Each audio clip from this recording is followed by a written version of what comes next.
we're outside my brand new project. Whoa, stop. Well then, give it all that. Calm down. No, you calm down, you silly little.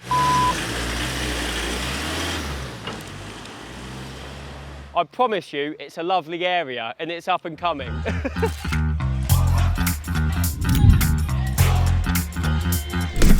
My name's Reuben Wincott. I'm 30 years old with a £2 million property portfolio. Follow me around today and I'm going to be showing you exactly what is in there.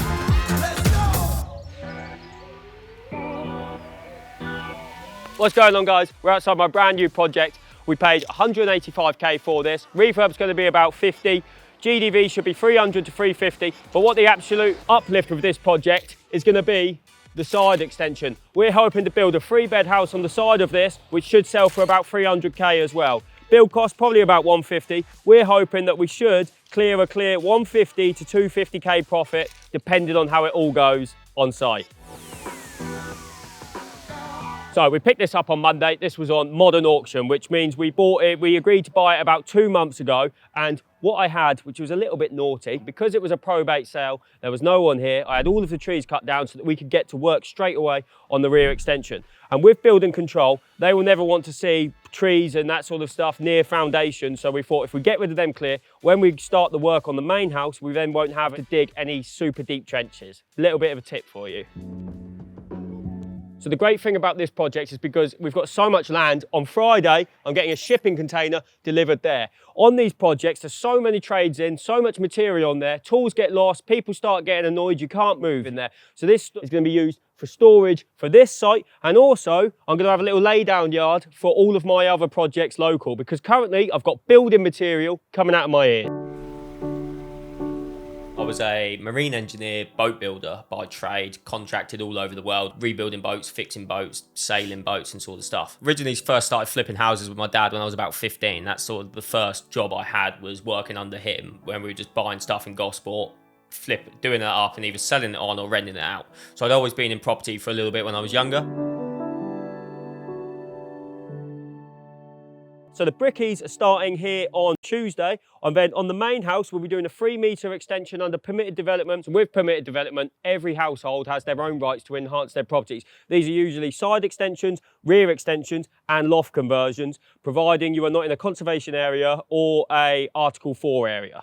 With this one, we can get to work straight away. So that is going to come straight out the back of the house. We'll knock through 2 steel beams and that'll be your kitchen, open plan living concept, which everybody loves in these new developments. Anyway, let me take you inside. So in here, we just got a bit of plastering, rewire, nothing that crazy. We're going to knock these fireplaces out because these chimneys are huge. New bay windows around the front, and part of me wants to be cheap and keep the skirting boards and keep the picture out, but I know that you're far better off just ripping it out, plastering and replacing it. But I still can't help thinking of the money that could be saved, but then you just end up spending more time. So this property was bought by Modern Method of Auction, which the thing I love about Modern Method Auction is they're already priced to sell. They're already ready to go. Compared to if this property was on the market, it would be advertised for 240 grand. It was up for 190. We put in an offer of 180. Because I'd bought a lot of stuff through this auctioneer, he then weighed on the strength of my offer and said, if Reuben's offered that, he will go through with it. He's just bought 2 from us in the last 4 weeks. And they called me back up 1 minute later and said, yeah, 180k, deal done. So, kitchen, bathroom, one of the most important things in the house when you're coming to rent and sell. We'll be knocking this out, putting the rear kitchen, great big bifold doors out into the garden. I really think that this should be a 2-month turnaround. And speed is everything when you're on bridge and finance, because the quicker you do it, the less interest you pay, the more profit you make. So the thing about this property, there's loads of exits, and I'm not entirely sure exactly what the exit is going to be. This could either go as an SA, this could either go as social housing or normal rental, or it could be flipped. That's the great thing. There's so many areas to get away from. I'm not doing a HMO on this because it's about 15 minutes out of the town centre, a bit too far. And also I'm trying to get a bit of a balanced portfolio. I've been very hard on HMOs and commercial valuations. And when you have a commercial valuation, you actually end up a little bit over leveraged, you could say, compared to next door. So I'm trying to balance the books, stabilise the portfolio a bit. HMO commercial valuations are super good to start with to keep recycling your money, but sometimes you've got to make sure you're build on solid foundations when building a real estate portfolio. Best case scenario, we'll get almost all of our money refinanced out of this and we'll get the planning permission and build on the side. We'll then have 2 properties with small mortgages on them paying us for the next 30, 40 years.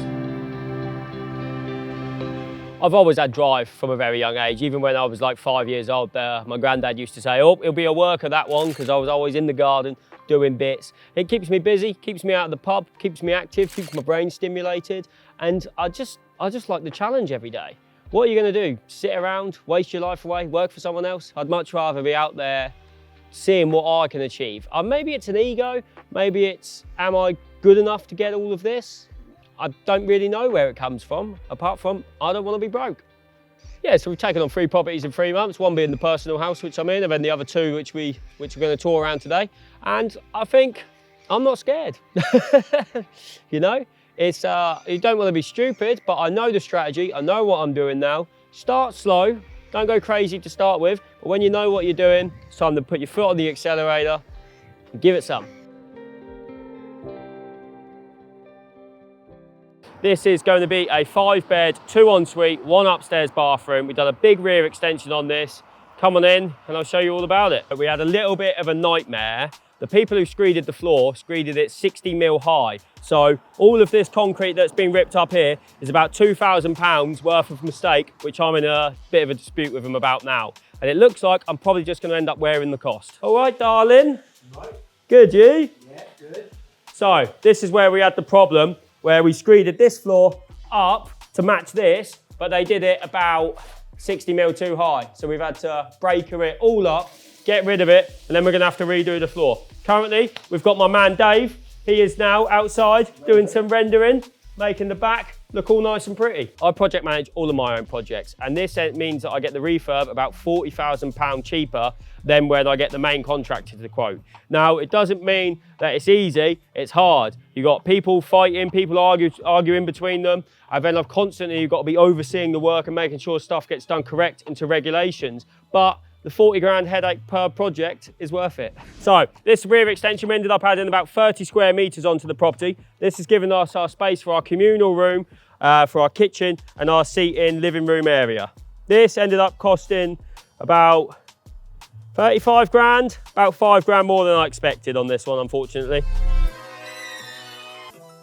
So the thing with projects like this, and the most stressful thing, is always storage space and material on site. Well, on this site, we managed to get a skip on the front compared to my arse project, which had no skip, no off-street parking, no proper rear access. That's made it a lot easier. In terms of project management, it's trying to get it so that it's clear for everyone. So the plumber wants a clear run, the electrician wants a clear run, and the plasterers turn up, they want a nice clear run. Fine art, which I'm not very artistic, I'm gonna be honest. You've got to think about tenant longevity, better overall quality. If you try and maximize the maximum amount of rooms at the sake of tenant quality, then people don't stay, people don't enjoy it. At one of my properties, this 7-bed, it was quite a small property to do that with, and there's nowhere for anyone to dry any clothes. You almost need a utility room because there's 7 lots of washing on the go all of the time. So yeah, bigger properties, far easier to manage. Second property, 5-bed HMO, bang in the high street. We paid 195,000 for. Refurb on that is coming in probably around about 110, which is a bit more than we wanted it to. This should be valued at about £400,000 and a clear profit of £2,000 a month, every month on refinance. And we're in Fareham, which is where I live now, and it means that all my projects are within 5 minutes to 10 minutes walking from each other. It makes it super simple for project management. I say simple, but it means that you can be on site all the time. Where I had a house in Sheffield, which was 4 hours away, project managing that from afar was a pain in the arse. And when you're using your own money and investors' money, I want to make sure that I see what's going on every single day. Now, I don't invest away far, I don't invest in Dubai, I invest local to me, where I know exactly what's going on. So, we are at my house. Come on in. This is the biggest BRR of all. We bought this pre-auction. It's a tiny little cottage, which really isn't anything to shout about, but come on in to exactly why I bought this house. Excuse the mess. Now this is on Fareham Creek, which goes straight out to Portsmouth Harbour. So in the morning, we can hop in the boat, go straight over to the Isle of Wight. If we're feeling very adventurous, we could even go all the way to France. This will take us all the way out into the centre of Portsmouth Harbour within about half an hour. But this was the unique selling point of this property. This is what I imagine in the summer, having a barbecue on the go here, having a fish off of the back, and just, yeah, that marine life right at home. I'm super, super happy with this place. The other week I saw deer. I saw a deer all the way across at the golf course at 5 in the morning. So I bought this in August. It was my 30th birthday present to myself, plus legals, plus stamp, about 270k all in. And because we're waiting for planning permission, so the first thing we did under permitted development was to start with the garden room. I've been building that almost all myself with a couple of friends here and there. I've not quite finished off that because all of the other projects are taking priority. They're all on bridging finance, which is costing me thousands of pounds a month. This is cash, this is sat there, doesn't cost me much, so it doesn't matter how quick I do it. Don't get me wrong, I'd love to, by next summer, be completely finished in here and hosting everyone round for a garden party. I reckon Samuel would come round. I'm sure he likes to see his student success, doesn't he? And I think we're doing all right so far. Now we're in our finished 7-bed, 7 ensuite, and we're going to see what the condition is 3 months after being tenanted. Overall, the condition of the property, I'm pretty happy with. Everyone's paying their rent. This is netting £5,460 gross rent, and then after my mortgage, £2,400 profit every month, which is going to keep paying for as long as possible. Now with HMOs, you need to keep on top of them. You're doing regular inspections, sending in the cleaners regularly, keeping on top that your tenants are all paying. This project took around 6 to 7 months. It should have been a bit quicker, but we had a few delays here and there. We had a hold up with a steel beam, which was missed, which I've talked all about on my Instagram. We had a hold up with underneath this extension. We had to put in £5,000 worth of steel beams to get over a drain, which we couldn't dig near. So we had quite a few problems with this project, a few delays here and there, and just storage on site was just a nightmare. So with HMOs, regulations are very stringent. We've got heat detectors, smoke detectors, all interlinked, and then fire doors on everything, fire blankets, cool points, and a proper LD-free fire alarm, which cost quite a bit of money. And also that was forgotten about and it wasn't on the electrician's scope, and it'd already been plastered, so we had to get a wireless one, which was another £3 mistake. We've learnt that now. We won't make these same mistakes again, and we'll continue to carry on growing a portfolio. Purchase price on that was 262, refurb 180, GDV 638,000. We left in around about 40k in that, maybe 30. Clear profit of 2,200, 2,300 a month. Before joining the academy, I had one house by myself and that was it. Since joining the academy, I've then bought 5 or 6 houses, I think, so far. And it really gave me the support, the confidence, and the training and the knowledge. Without the knowledge, I nowhere near would have known all of these regulations and would have made loads of expensive mistakes. Don't get me wrong, I've still made those mistakes, but you learn from getting educated and taking action. You can't learn by just getting educated. You've got to take action, you've got to do it. I made really good friends with probably about 15 to 20 good people, but you know, the network is absolutely huge. There's someone in there for everyone. It's a really good place to find other entrepreneurs. If you get around other entrepreneurs, other people who believe that you can achieve what you want to, their positive reinforcement will encourage you to do it. So no, I would not be where I am today without the academy. Big up Samuel Leeds.